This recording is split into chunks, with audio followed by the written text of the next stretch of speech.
Assalamualaikum warahmatullahi wabarakatuh. Waalaikumsalam warahmatullahi wabarakatuh. Bismillahi walhamdulillah. Wassalatu wassalamu ala sayyidina Rasulillah wa ala alihi wa sahbihi wa man tabi'ahu wa walah. Amma ba'du, subhanaka la ilma lana illa ma 'allamtana innaka antal alimul hakim. La hawla wa la quwwata illa billahil aliyyil azim. Saudara-saudara kaum muslimin rahimakumullah, sebagai agama sempurna, Islam memberikan bimbingan kepada manusia sejak ia berpribadi, berumah tangga, bertetangga, bermasyarakat, sampai kepada berbangsa dan bernegara. Adalah benar jikalau dalam ayat ketiga surah Al-Ma'idah Allah subhanahu wa ta'ala berfirman, Al-yawma akmaltu lakum dinakum wa atmamtu alaikum ni'mati wa raditu lakumul Islam madina. Pada hari ini telah aku sempurnakan bagimu agamamu. Sempurna dalam arti bahwa nilai-nilai Islam menyentuh seluruh kegiatan hidup manusia, sejak dari yang sekecil-kecilnya sampai kepada yang sebesar-besarnya. Wa atmamtu alaikum ni'mati, aku cukupkan nikmatku kepadamu. Wa raditu lakumul Islam madina, dan aku ridhoi Islam sebagai agama bagimu.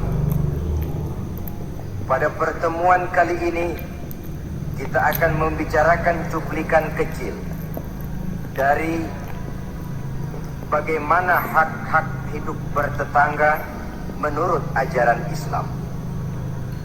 Seperti yang kita maklum bahwa secara zahir tetangga adalah orang yang paling dekat hidupnya dengan kita.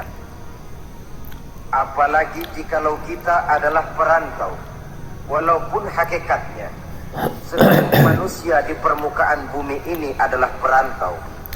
Tapi perantau dalam artian kita jauh dari kampung halaman tempat di mana kita dilahirkan, jauh dari ayah bunda, keluarga, sanak famili, dan handai tolak. Tidak selamanya hidup ini berjalan mulus. Kadang kita berhadapan dengan hal-hal yang tidak menyenangkan. Kadang kita bertemu dengan hal-hal yang tidak kita harapkan. Tentu bukan orang dari kampung yang datang menolong kita lebih dahulu, melainkan tetangga sebelah menyebelahlah barangkali yang akan melaksanakannya. Banyak orang merasa senang tinggal dalam satu lingkungan oleh karena ia mempunyai tetangga-tetangga yang sesuka hidup sosial, bermasyarakat, hormat menghormati, dan lain sebagainya. Tetapi tidak jarang orang merasakan lingkungannya sebagai neraka oleh karena tidak ada tetangga-tetangga yang dapat diajaknya untuk hidup bersosial.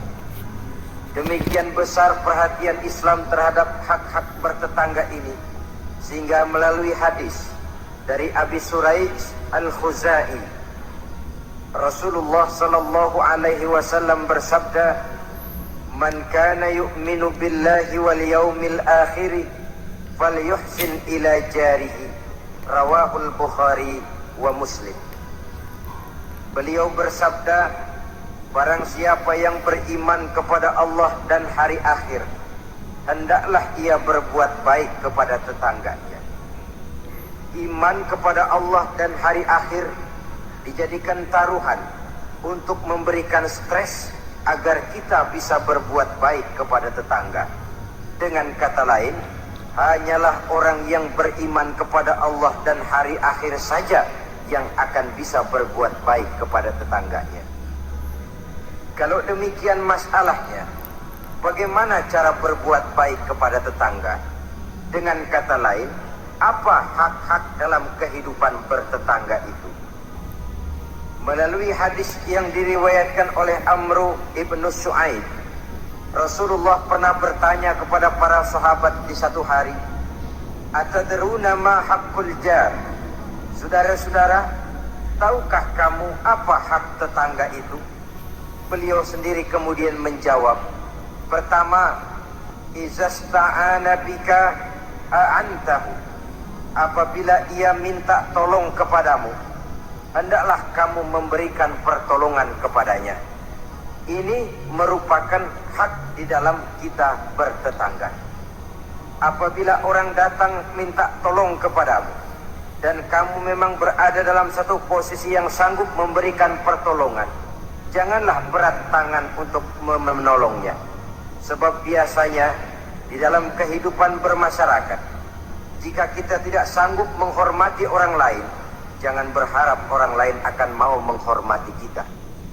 Jika kita berat tangan untuk memberikan pertolongan kepada orang lain, suatu saat bila kita mendapat kesulitan pun, jangan terlalu berharap bahwa orang lain akan mau juga menolong kita.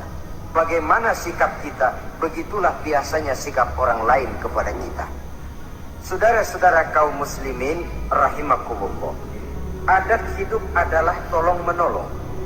Kewajiban kita adalah menolong tetangga. Tetapi sebagai tetangga pun, apabila kita minta tolong kepada orang lain, hendaknya dalam batas-batas ukuran yang memang orang lain itu mampu menolongnya. Sesuatu yang kita memang berada di luar kesanggupan kita mengerjakannya. Jangan lalu menjadikan orang yang menolong kita sebagai satu andalan. Sebab biasanya sekali ditolong langganan. Setiap datang kesulitan, ke situ lagi kita lari. Manusia pada waktu-waktu tertentu punya juga titik jenuh. Ya, kalau duitnya lagi ada, pikirannya lagi enteng, napasnya lagi lega, mungkin dia mau menolong orang. Sekali, 2 kali masih juga ditolong, 3 kali barangkali juga mungkin, 4 kali ke atas mukanya udah rada butek.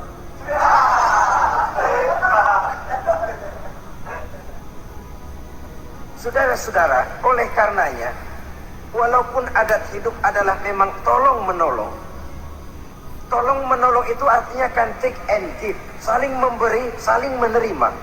Ada saatnya kita memberi, ada saatnya juga kita menerima.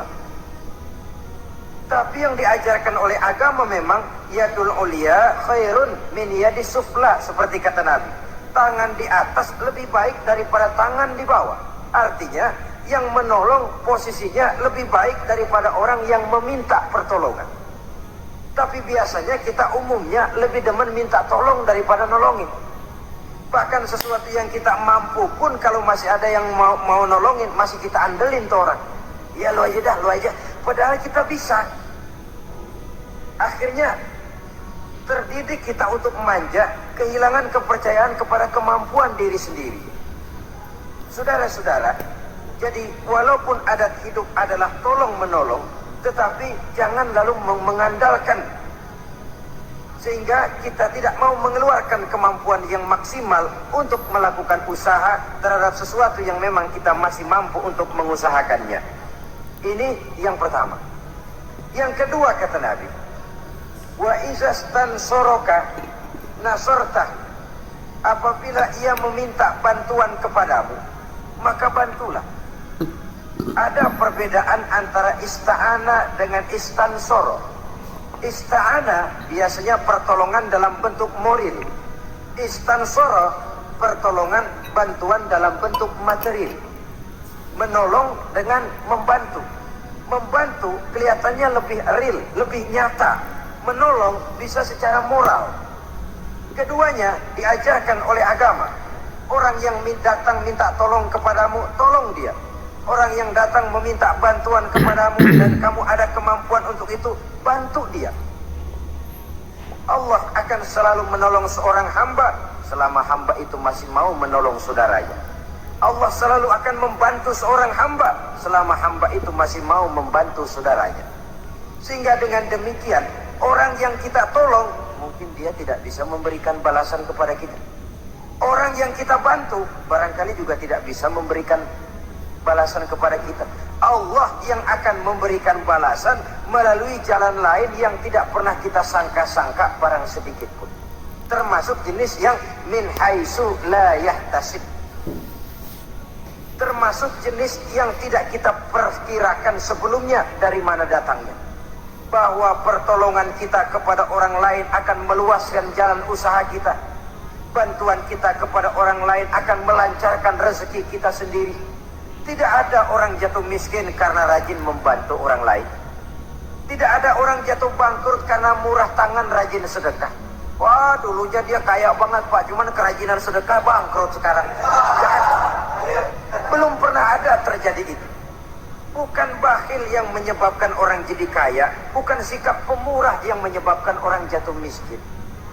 Malahan saudara-saudara, kaya itu kan ada dua macam tuh. Ada kaya majazi, ada kaya hakiki.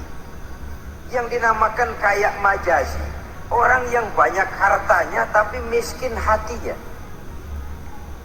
Sebenarnya hidupnya cukup, tapi dia masih selalu merasa kurang, maka dia tidak pernah cukup. Duitnya banyak, tapi perasaannya selalu miskin, maka dia miskin terus.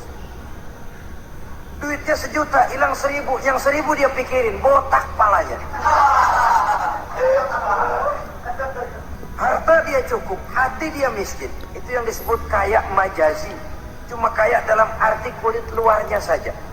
Bahkan kadang-kadang dia sendiri tidak bisa menikmati kekayaannya. Jangankan orang lain, dirinya sendiri tidak bisa menikmati kekayaannya. Konon lagi akan memberikan bantuan kepada orang lain. Duitnya banyak, nah Saban Sari makan mapalah gesek mulut.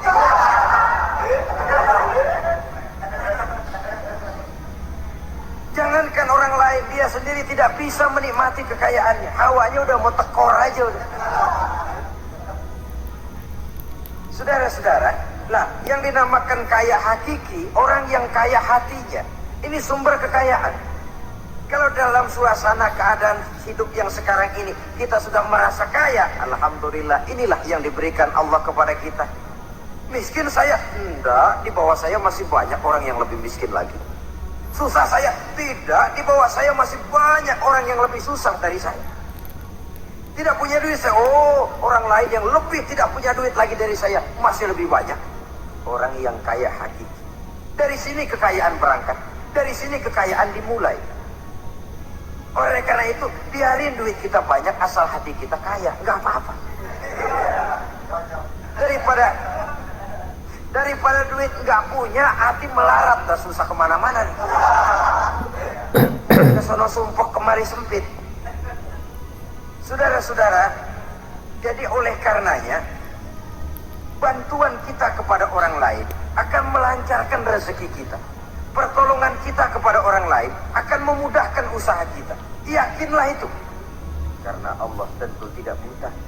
Allah tentu maha adil. Allah tentu maha bijaksana. Tidak ada ruginya orang yang menolong orang lain. Walaupun kadang-kadang kan air susu dibalas air tuba. Kadang-kadang ada istilah, gua nolongin anjing kejepit. Susah ditolongin, begitu senang nginjek. Kadang-kadang tahu begitu. Itu perasaan manusiawi kita sebenarnya. Perasaan manusiawi kita. Tapi sesungguhnya walaupun kebaikan kita dibalasnya dengan kejahatan, Allah kan tidak buta. Allah kan adil. Akan datang kebaikan-kebaikan dari arah lain meliputi kehidupan kita. Karena itu jangan pernah menyesal untuk berbuat baik. Jangan pernah menyesal untuk berbuat baik. Saudara-saudara kaum muslimin rahimakumullah. Jadi yang kedua, apabila dia meminta bantuan kepadamu, bantu. Andai kata belum bisa, ya dengan kata-kata. Kata-kata itu juga sudah meringankan kesulitan orang. Kadang-kadang sudah membantu enggak, ngomong enggak enak lagi. Ini namanya orang udah jatuh kita tibanin ember.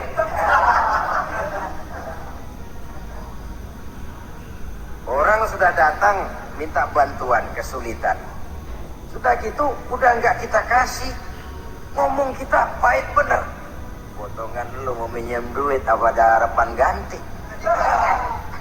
Umpamanya saudara-saudara, taruh kata tidak bisa kita membantu secara real, bantulah dengan kata-kata. Syukur kalau dengan doa. Saat ini barangkali saya belum bisa bantu, mudah-mudahan dari tetangga lain barangkali bisa bantu, karena saya sendiri dalam posisi yang sedang agak sulit umpamanya. Bantulah dengan kata-kata, dengan doa, setidaknya dengan harapan, sehingga orang pulang walaupun tidak mendapatkan apa yang dia inginkan tidak didapatkan, tapi setidaknya hatinya tidak terlalu sakit. Dua, yang ketiga, wa inistaqradaka aqradtahu, apabila dia meminjam kepadamu, pinjami dia. Apabila dia meminjam sesuatu kepadamu, pinjami dia. Meminjam, istilah hidup kan ada, memang kita tutup lubang gali lubang. Gak selamanya orang selalu ada. Makin kaya ya makin besar urusannya, makin banyak duitnya ya makin banyak pengeluarannya. Bisa jadi loh, orang yang punya duit 10.000 lebih tenang daripada yang punya duit 100.000. Kenapa? Dia punya duit 100.000 lah, urusannya 200.000. Tapi dia punya duit 10.000 lah, jajannya cuma bakso anteng. Bisa jadi orang yang punya duit 10.000 lebih tenang daripada yang 100.000 itu tadi. Kenapa? Yang 100.000 besar uangnya, besar lagi urusannya. Yang 10.000 kecil memang jumlahnya, tapi kecil juga barangkali urusannya. Itu barangkali juga satu pola daripada keadilan Allah. Oleh karenanya saudara-saudara, hidup itu tutup lubang gali lubang. Gak selamanya kita ada, gak selamanya juga kita gak ada. Pada saat kita nggak ada, ya kepada tetangga. Pada saat kita ada, tetangga kesulitan, punya kita datang memberikan pertolongan, meminjam. Cuma kalau kita jadi tetangga pun harus jelas, minjem ya minjem, minta ya minta. Ini jangan minta ya minta, minjem ya minta. Nggak jelas batasnya, nggak jelas batasnya, saruh jadinya. Sebab istilah minjem ini kan utang. Utang itu adalah kewajiban kita untuk membayarnya. Jadi harus jelas, minta, ya minta, minjam, ya minjam. Jangan kalimat itu disamarkan. Karena udah keseringan minta mulu, pakai istilah minjem dah. Minjem dulu duit. Mau minta, malu keseringan, minjem dikata. Padahal minta juga maksudnya. Samar jadinya. Dia juga. Apabila dia meminjam sesuatu kepadamu, pinjami dia. Saudara-saudara, ya tentu tidak hanya dalam bentuk uang, dalam bentuk hal-hal yang memang wajar dalam bertetangga, pinjam meminjam. Teriskan umpamanya tuh, lalu pisau, gunting, apa-apa. Tapi tentu terbatas kepada jangan yang milik-milik pribadi, pinjam meminjam istri umpamanya. Itu tentu malah mal'un, terlaknat dalam agama, itu tidak ada. Umpamanya, ini gue lagi halangannya, gue pakai dulu lah.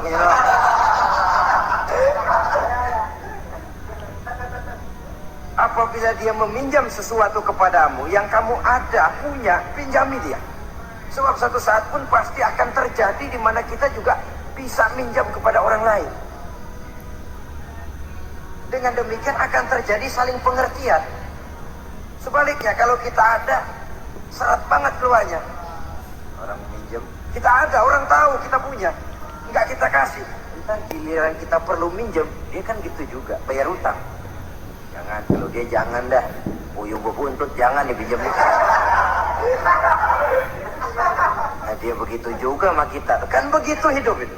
Dia begitu juga katanya sama kita. Orang yang berhati sutra itu jarang. Orang yang berhati emas itu jarang. Yang bisa membalas air tuba dengan air susu itu jarang. Yang bisa berbuat baik dengan orang yang jahat itu kan langka. Kita kan sistemnya masih draw. Begitu ya, aku begitu. Seri kita maunya. Dan memang agama mengajarkan wa jazaa'u sayyi'atun misluha, tapi faman afa wa aslaha fa ajruhu 'ala Allah.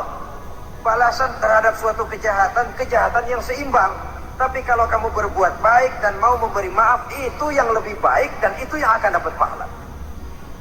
Jadi kalau orang pelit sama kita, kita pelit lagi. Ya seri, Mang. Seri. Artinya nilai diri kita tidak lebih baik daripada dia itu. Tapi kalau kita bisa baik sama tetangga yang pelit, pertama nilai kita lebih baik daripada dia. Yang kedua dia bingung diri dah. Dia bingung diri. Ini orang gue pelit banget sama dia gue baik banget sama gue. Dia bingung diri, saudara-saudara. Kalau emang nggak bingung malu, badak.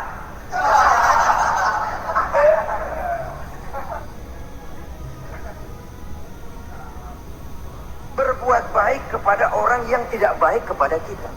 Bersilaturahmi dengan orang yang marah sama kita. Wah, itu ajaran terpuji sekali. Memberi orang yang mencegah kita. Bersilaturahmi dengan orang yang memutuskan hubungan dengan kita. Kita sih tahu dia marah banget sama kita, cuman kita pura-pura nggak tahu aja, kita anggap dia nggak marah sama kita. Ketemu tetap, Assalamualaikum, mau kemana? Perkara dia mau nyaut apa enggak, itu bukan soal. Tapi kita sudah menunjukkan nilai bahwa kita lebih baik dari dia. Aku nanya kok sama kau, aku lebih baik dari kau. Tapi itu jangan lalu timbul. Jangan lalu timbul perasaan tuh kan, gua kan, tuh ya. Jangan. Dengan berbuat itu kita hanya ingin membuktikan bahwa kita tidak sama kok dengan dia. Dia boleh marah sama saya, tapi saya nggak bisa marah sama dia. Dia boleh pelit sama saya, tapi saya nggak bisa kok pelit sama dia seperti dia pelit kepada saya. Dia boleh memutuskan silaturahmi dengan saya, tapi saya nggak bisa kok begitu. Dengan begitu kita sudah menunjukkan satu posisi bahwa kita lebih baik daripada dia. Tapi kan langka yang begitu, umumnya yang enak kan draw, tos-tosan. Saudara-saudara kaum muslimin, jadi izastakrodoka akrotahu, apabila ia meminjam sesuatu kepadamu dan kamu ada kemampuan, ada yang akan kamu pinjami, pinjamkan dia. Apalagi kalau kita merasa bahwa yang meminjam ini dalam satu posisi yang memang dia rasanya sulit untuk mengganti. Lebih baik sudah diniatkan sedekah saja, diikhlaskan. Sudahlah Bu, nggak usah pinjam, saya bantu saja. Daripada nanti jadi beban lagi, sudah saya ikhlaskan, saya bantu. Itu yang lebih istimewa. Tapi saya katakan tadi, kalau tidak ada kesadaran bahwa rezeki adalah amanah Allah, bahwa harta adalah titipan Allah, apa sih yang kita punya? Seperti kita lahir ke dunia, begitulah kita akan masuk ke liang kubur. Cuma kelebihannya kain putih saja. Selebihnya tidak ada lagi. Sebagaimana kita lahir ke alam dunia ini, begitulah kita akan meninggalkan alam dunia ini. Jadi yang kita jaga kukuh-kukuh, yang kita bentengi, yang kita bakhil karenanya, sedikit pun tidak akan pernah kita bawa. Kecuali kalau dia, saya katakan tadi, kita infakkan di jalan yang diridhoi Allah, termasuk menolong orang. Ada juga lagi nih, minjemin tapi nyakitin. Rentenir namanya. Pakai perjanjian. Jam 10 pulang 15. Itu sama juga nyekek leher. Karena itu rentenir sangat dicela dalam ajaran agama. Mencari orang-orang susah, menolong, tapi di belakang menolong menjerat, sehingga utangnya itu lalu beranak. Giliran nggak mampu aja, tanah orang digetek. Mungkin nggak mampu, rumahnya ditarik. Habis dah. Saudara-saudara kaum muslimin, akhirnya yang melarat semakin bertambah kemelaratannya. Itu yang keempat. Maksud saya yang ketiga. Yang keempat, saudara-saudara, wa iniftaqara utta alaih. Apabila dia miskin, maksud miskin di sini kesusahan. Utta alaihi, tengokin orang yang kesusahan. Saudara-saudara, ini bahkan yang dicontohkan lebih diutamakan oleh Nabi. Kalau orang susah yang sakit, lebih diutamakan untuk ditengokin. Kenapa? Udah jelas langka yang nengokin, langka yang nolongin. Mau berobat susah, ke dokter juga sulit. Tapi kalau orang kaya sakit, dokter dia bisa telepon, apotek dia bisa telepon. Gak ada duit, dia bisa bayar pakai kredit card. Orang miskin sakit, boro-boro manggil dokter. Kadang-kadang mantri juga nggak mampu dia panggil. Sehingga dengan demikian apabila ia mendapat kesulitan, tengokin. Jangan berat langkah untuk menengoki orang yang memang mendapat kesulitan itu. Sebab kalau tidak, maka nanti pada suatu saat bila kita yang mendapat kesulitan, orang akan berat juga kakinya untuk nengoki kita. Kita biasanya kalau orang kayaan aja dikit dapat kesulitan, toh kayak besan yang nengokin dah. Yang mau setor muka, yang mau jilat macam-macam. Tapi kalau yang digubuk reot yang melarat itu mendapat kesulitan, yang liwat cuma melengos dong, siano sakit ya, iya kesianan. Udah kesianan doang, terus liwat. Terus lewat. Saudara-saudara kaum muslimin rahimakumullah. Yang kelima, wa iza marido uddah. Apabila dia sakit, datanglah kamu, tengokin, hibur hatinya. Kalau perlu bantu, berikan obat, setidaknya dengan ucapan dan doa yang bisa meringankan sakitnya itu.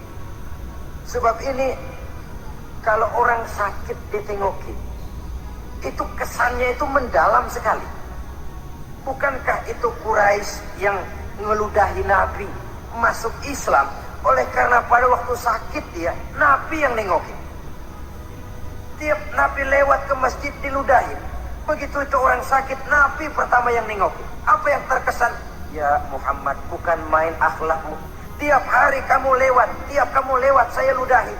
Sekarang begitu saya sakit, seorang pun belum datang nengokin saya. Kamu lebih dulu nengokin. Akhlakmu Muhammad. Mulai hari ini saksikan. Asyhadu an la ilaha illallah wa asyhadu annaka ya Muhammad Rasulullah. Masuk Islam. Kalau kita sakit ditengokin orang, rasanya udah jadi obat tuh tengokan. Dan akan kita kenang, kita ingat. Ya, dulu waktu saya sakit, dia datang. Dalam kondisi di mana kita prihatin, pertolongan orang biasanya, kebaikan orang sangat tidak mudah kita lupakan. Dan ini akan berakibat kita merasa berhutang budi. Dan kata orang, hutang emas bisa dibayar, hutang budi dibawa mati. Saudara-saudara kaum muslimin, jadi oleh karenanya apabila dia sakit, tengoki, jenguki. Kalau perlu, berikan bantuan sesuai dengan kemampuan yang ada pada diri kita. Yang keenam, saudara, yang merupakan hak bertetangga. Wa iza mata tabi'ta janazatahu. Apabila ia meninggal dunia, iringi jenazahnya sampai ke liang kuburnya. Dan ini sudah kita bicarakan pada pertemuan tentang hak-hak muslim beberapa waktu yang lalu. Yang ketujuh, hak bertetangga. Dan sekarang kita mencoba melihat kondisi bawahnya ya, bawahnya jembatan.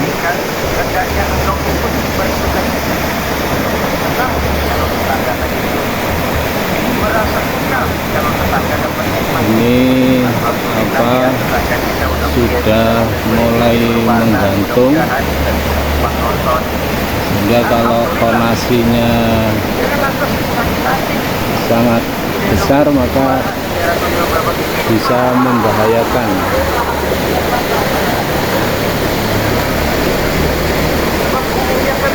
Kalau kita ada orang itu punya, kalau kita ke belakang orang-orang Islam mengajarkan asobahu khairun karena tahu. Kalau tetanggamu mendapat kebaikan, hendaknya engkau ikut bertahniah, ikut bersuka cita, ikut gembira. Syukur, alhamdulillah dia mampu. Syukur dia bisa, syukur dia mampu. Dan itu memang berat.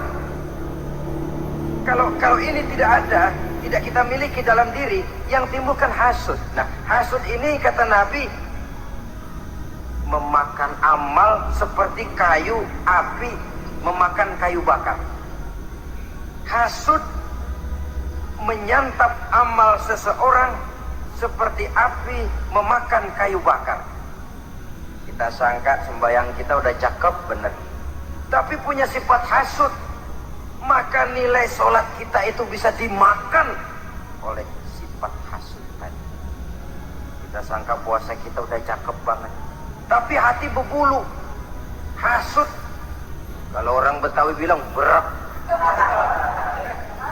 Enggak ada demen-demennya sama orang. Ada orang dapat nikmat timbul hasudnya. Hasud itu akan menggeragoti amal seseorang, kata Nabi, seperti api memakan kayu bakar. Api kalau makan kayu bakar kan cepat sekali, ketek habis. Begitu cepatnya hasud memakan amal seseorang.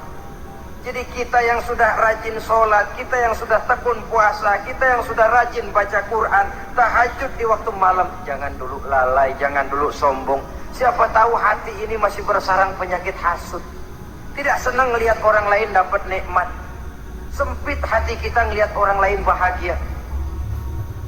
Saudara-saudara kaum muslimin rahimakumullah, alangkah mulianya ajaran Islam. Tetanggamu dapat kebaikan, kau ikutlah bersukacita, kau ikutlah gembira, kau ikutlah bahagia. Kenapa?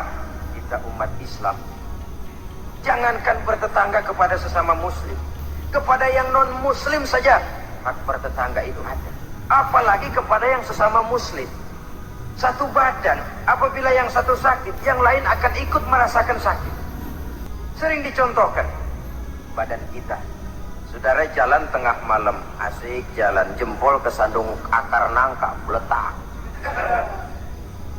Kontan begitu ibu jari tersandung, darah keluar, mulut bilang aduh, pala ikut pusing, mata nangis. Nggak usah pakai nunggu undangan. Nggak ada ibu jari tersandung, mulut bilang sama mata, nangis lu, mata sakit nih.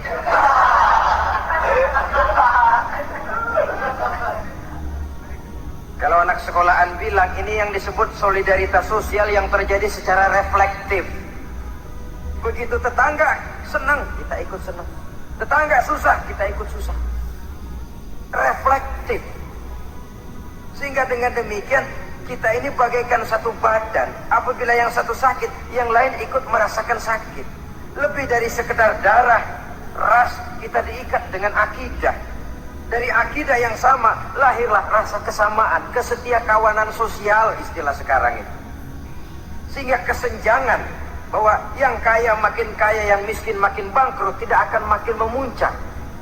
Ya memang bahwa penduduk dunia selalu ada yang miskin, ada yang kaya, itu nature, sunnatullah. Emang dari sononya udah begitu. Kalau semua orang kaya, ya tidak ada yang miskin. Semua orang miskin, ya tidak ada orang kaya. Logikanya, seseorang dinamakan kaya karena ada yang miskin. Orang disebut miskin karena ada yang kaya. Kenapa dia bilang kita bilang dia miskin? Kita ukur dari yang kaya. Kenapa dia bilang kita bilang dia orang kaya? Kita ukur dari yang miskin. Jadi mestinya orang kaya itu terima kasih kepada orang miskin. Sebab kalau tidak ada orang miskin, orang kaya tidak ada. Saudara hadirin yang saya hormati, jadi dengan demikian, etik dalam kehidupan bertetangga menurut ajaran Islam, apabila tetanggamu mendapat nikmat, kau ikut bersyukur.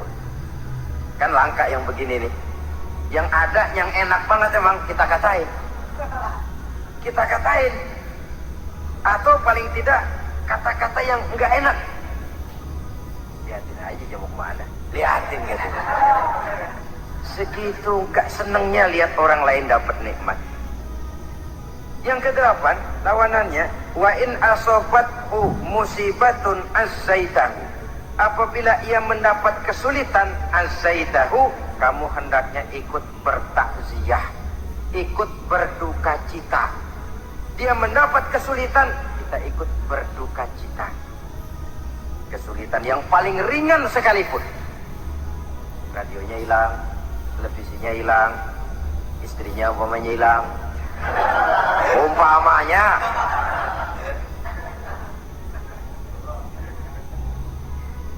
Kesulitan yang menimpa dia kita rasakan juga. Sebagaimana kalau kesulitan itu datang menimpa kita.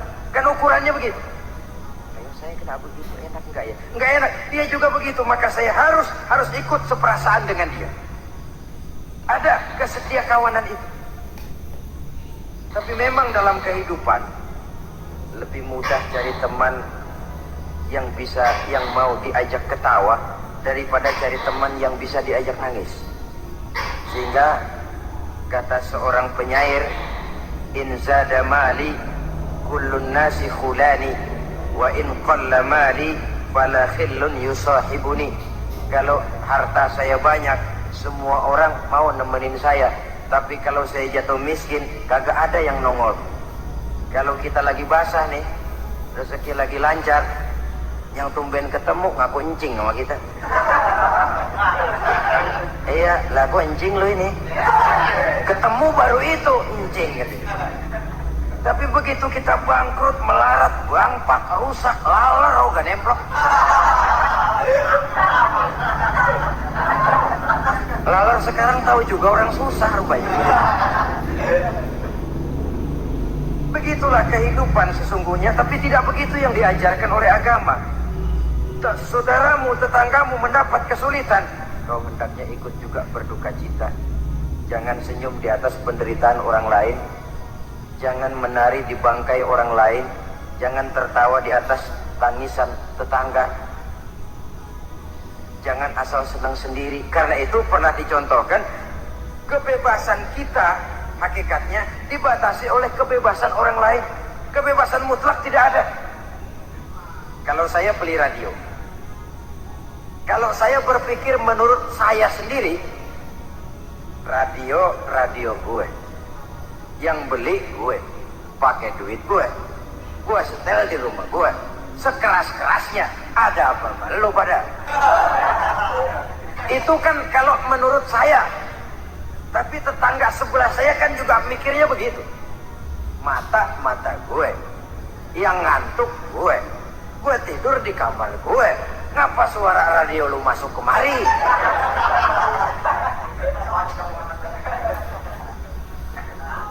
Jadi pada saat itu kalau demikian, kebebasan saya nyetel radio dibatasi oleh kebebasan tetangga saya yang mau tidur.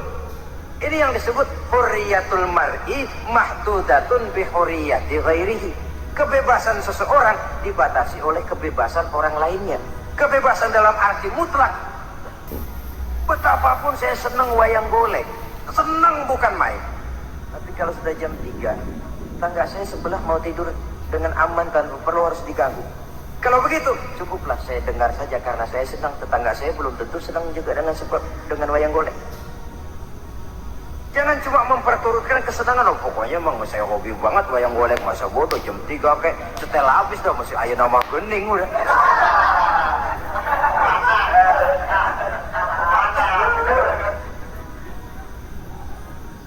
Baiklah saudara-saudara, jadi yang ke-9 sekarang, wala tastazillu alaihi al-bina fatahjubu anhu ar-rihu illa biiznihi.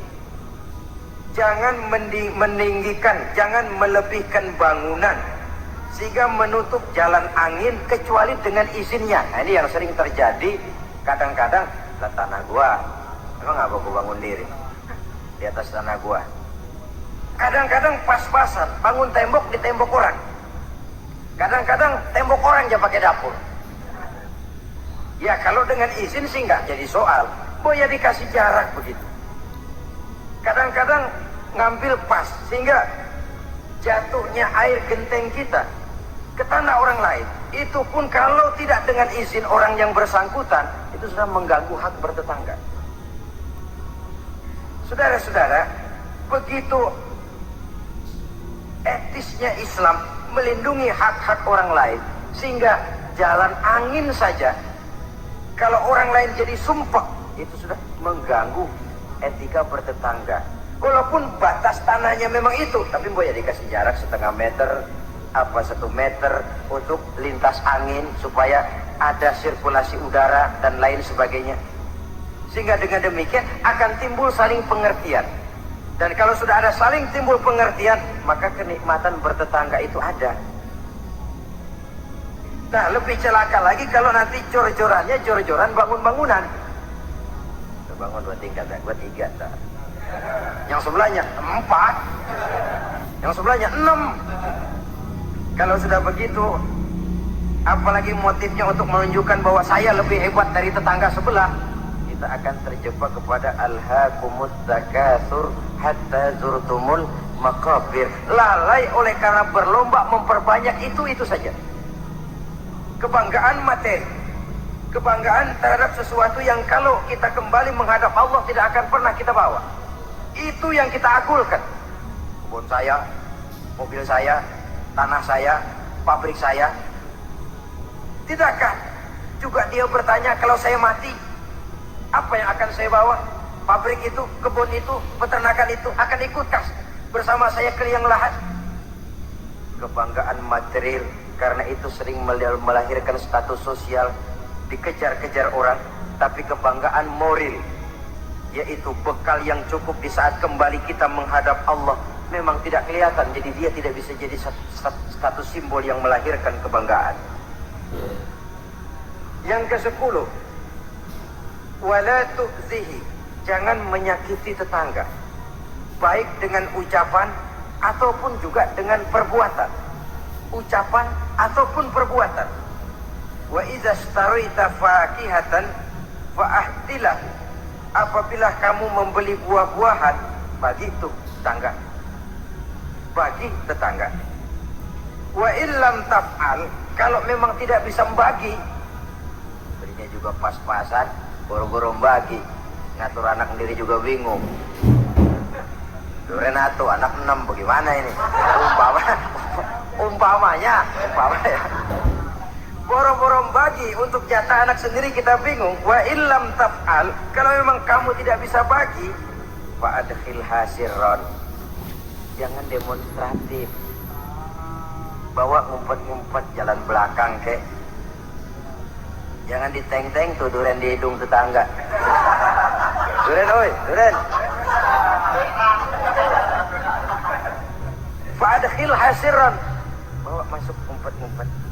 Wala yakhruju biha waladuka liyaghizu biha waladahu. Nah ini anak kita bawa ngumpet masuk, tapi anak kita juga dipesan, kan di rumah aja dah, gak enak sama tetangga. Jangan malah anak kita ajukin, disuruh lu bawa makan di depan anaknya.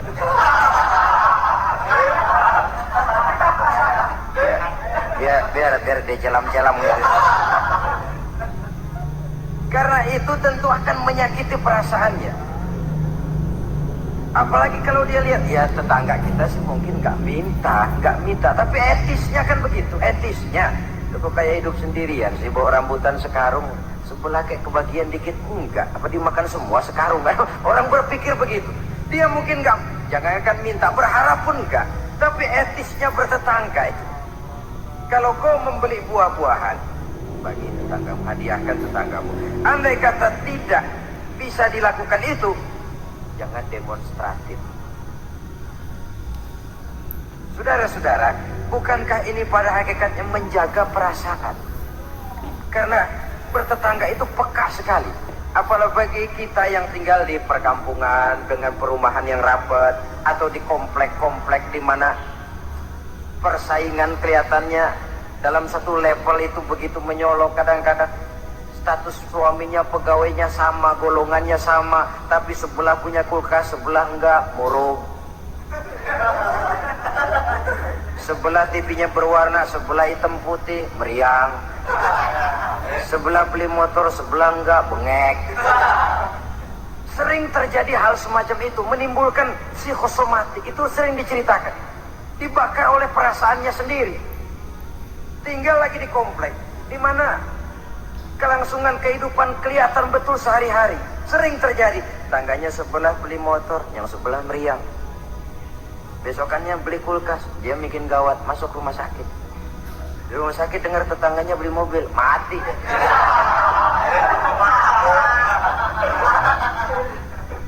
Disiksa oleh perasaannya sendiri. Sehingga persaingan itu lalu nanti tidak sehat. Kalau dia nggak bisa, orang dia hasudin. Kalau hasud masih nggak mempan, orang lain dia bakar supaya hasud juga. Nah ini nih celakanya. Sudah dia nggak senang sama seseorang, orang lain dibakar juga untuk tidak senang kepada orang itu. Ini yang marahan pakai ngebon, marahan pakai ngundang, marahan yuk Mas Yano. Orang lah sudahlah dia sendiri nggak senang, orang lain diajak juga, dipengaruhi lagi supaya nggak senang sama orang itu. Nih dajalnya betul ini. Mestinya bahkan etisnya, kalau kita nggak senang kepada orang, cukup kita Orang lain malah, oh dia baik kok, baik. Tapi kok kamu, ya saya cuma kebetulan. Dia baik kok, silahkan aja. Mestinya malah begitu. Ini yang terbalik tidak. Kita kalau sudah nggak senang sama orang, ngerambat. Jangan deketin dia. Ajak lagi sana, gosok lagi, gosok. Habis orang digosokin, supaya nggak senang juga sama kita. Dan yang digosok kayak batu cincin lagi, mau aja. Batu cincin apa tikus budek tuh, nggak ngerti apa-apa, nggak ngerti urusan juntrungan, hayo aja. Saudara-saudara kaum muslimin, begitu perhatian Islam di dalam menjaga perasaan bertetangga. Sampai dalam hal-hal yang kayak begini, jangan melukai perasaan orang. Ini kan kelihatannya sepele, soal kita beli lah, yang beli buah saya, pakai duit saya. Iya, itu perasaan kita. Orang lain tetangga juga belum tentu minta kok. Belum tentu juga kepengen. Tapi dari segi etisnya bertetangga, bahwa kita menghormati dia, ada perasaan itu. Yang ke-11, wala tu'zihi bikitari kidrika. Jangan juga kamu menyakiti dia, tetanggamu, dengan bau masakanmu. Bau masakan.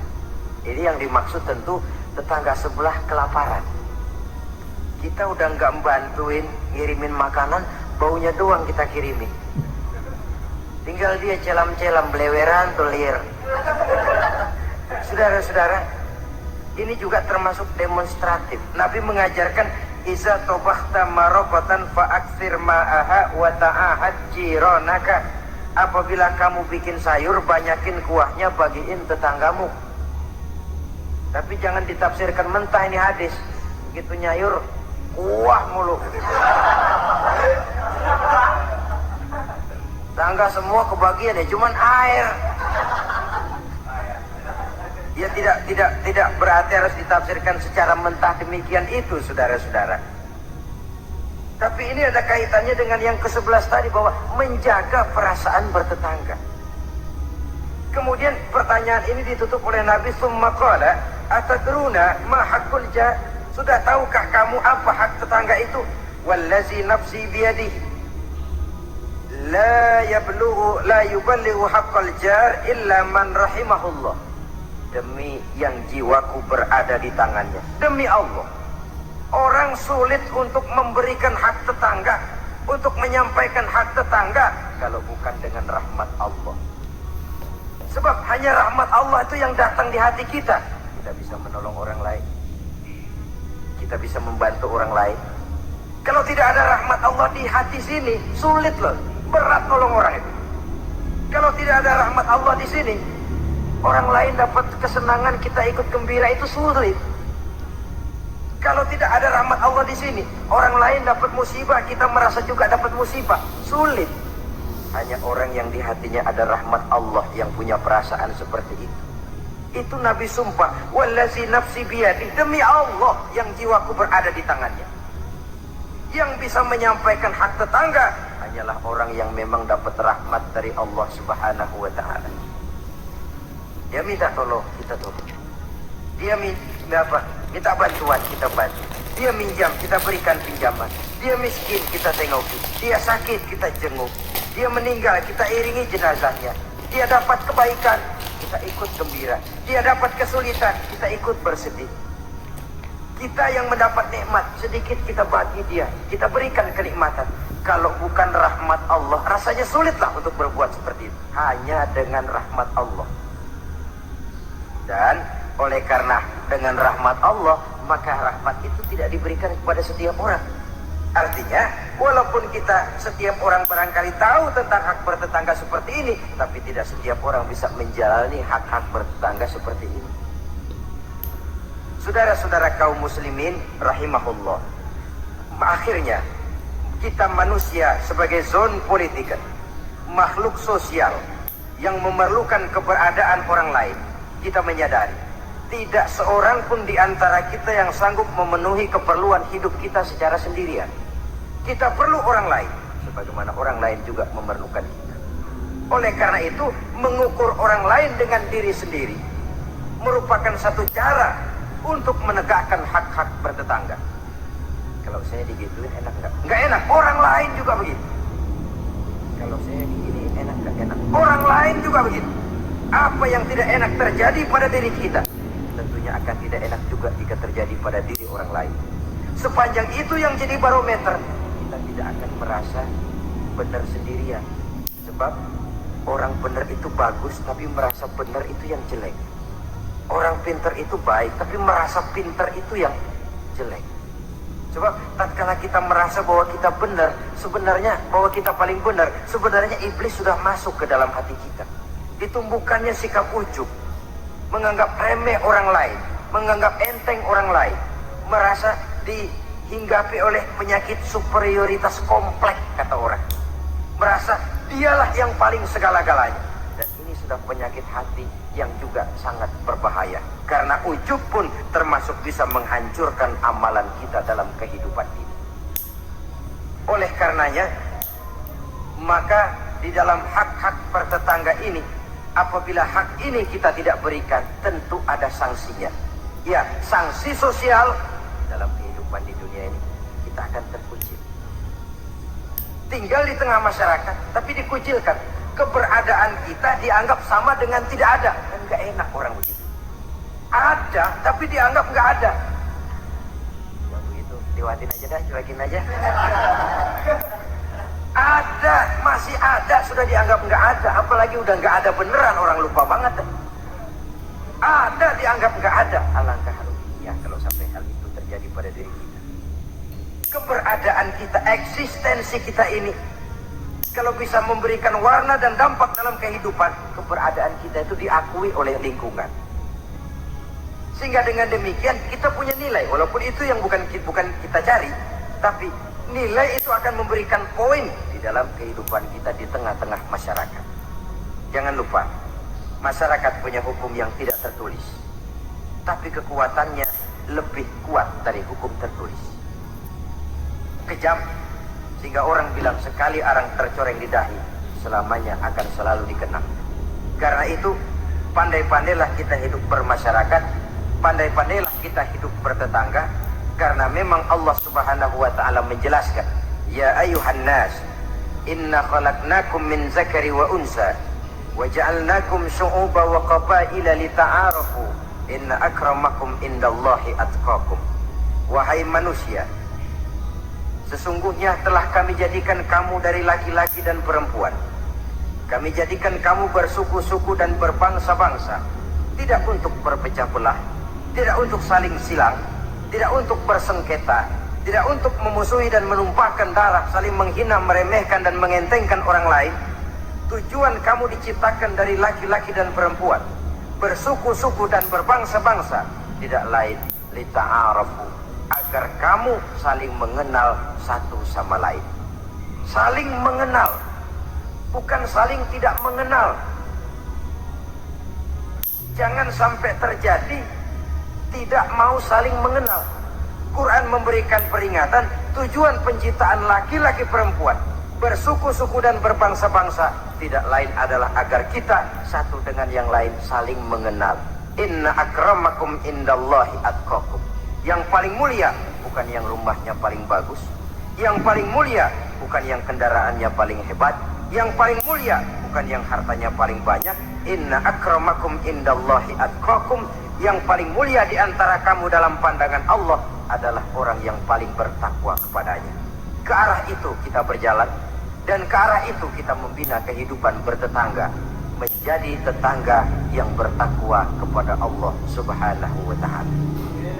Semoga Allah memberikan rahmatnya kepada kita bersama, sehingga di hati ini ada kesadaran untuk memperhatikan tentang hak-hak bertetangga ini. Terima kasih atas perhatian saudara. Mohon maaf atas segala kekurangan. Usikum wa nafsi bitaqwallah. Wassalamualaikum warahmatullahi wabarakatuh. Waalaikumsalam.